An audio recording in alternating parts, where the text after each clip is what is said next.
Hey guys, today we're going to learn how to do the crow pose, also known as Bakasana.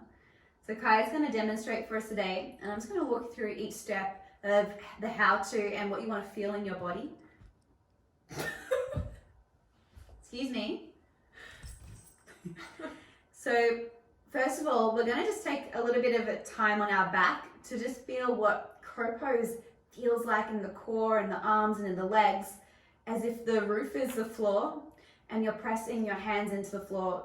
So go ahead and come over onto your back.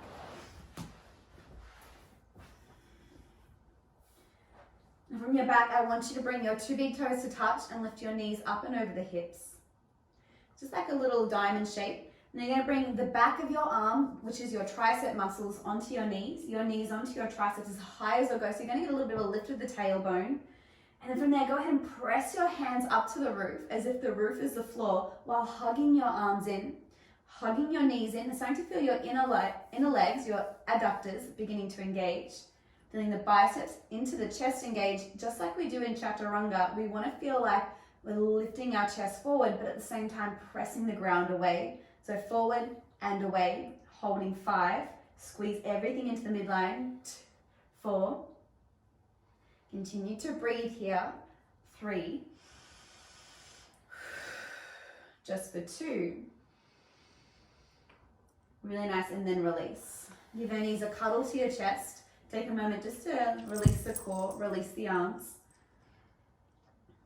Release into the low back.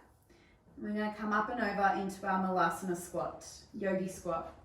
Bringing your feet to the width of the yoga mat. Your toes don't have to be parallel, they might knock out a little bit. I want you to think of yogi squat that we're not letting our knees collapse inward, but instead we're activating the inner legs just like we did when we're on our back, the adductors, but we're pushing the knees out a little bit. We're using our triceps to push the knees out, but then our knees are hugging the tricep at the same time. So there's this constant push-pull motion. In your Malasana, the chest is proud. We're not collapsing the upper back. Just like what we're about to take in Bakasana, our chest has a lift in it. With the chest lifted, we hold for 5 breaths, engage the pelvic floor, engage the low belly, Uddiyana Bandha.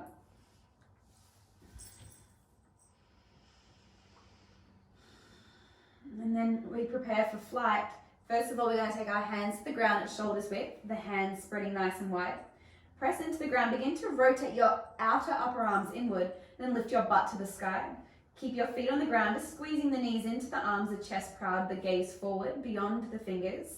And then come back down, butt toward the floor. Now we're going to do that 5 times. Butt goes up, keep the feet on the ground. Butt goes down, keep the arms squeezing inward. Butt goes up, just like a drinking bird, butt goes down. And do that 2 more times. Butt up to the sky, butt toward the ground.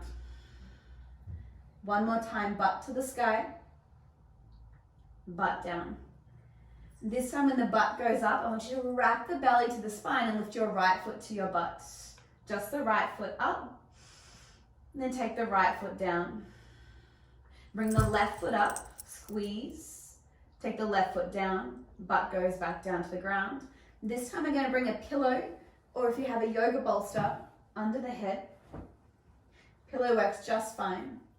Hands come onto the ground, shoulders width apart, wrapping the biceps in, wrapping the tummy in, lift the butt to the sky as high as the butt will go. Now bring your forehead onto the pillow, right foot to the butt, right foot to the ground, left foot to the butt, left foot to the ground, butt back to the ground. Take a moment to pause, Malasana, hands to prayer. And as you hold this shape, I want you to imagine that the bolster or the pillow is there just to support you. You can bring some weight into it as core too. Try to keep your neck long, your neck not crumpled. Instead, it's that motion of chest forward, gaze forward, hands pressing down, just like when we were on our back. So bring your hands back to the ground. Look to the pillow. So again, looking forward, lift the butt as high as the butt will go. You are like a seesaw. Lift your right foot to the butt. Now try for the left foot. Feel the feet squeezing up to the bum, the arms squeezing in together. Then come all the way back to the ground.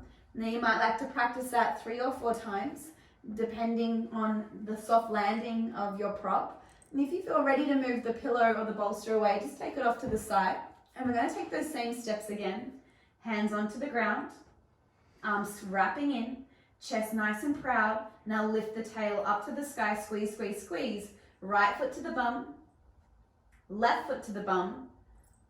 Try to hold this, keeping the gaze and chest forward, butt high. Everything wraps into the midline.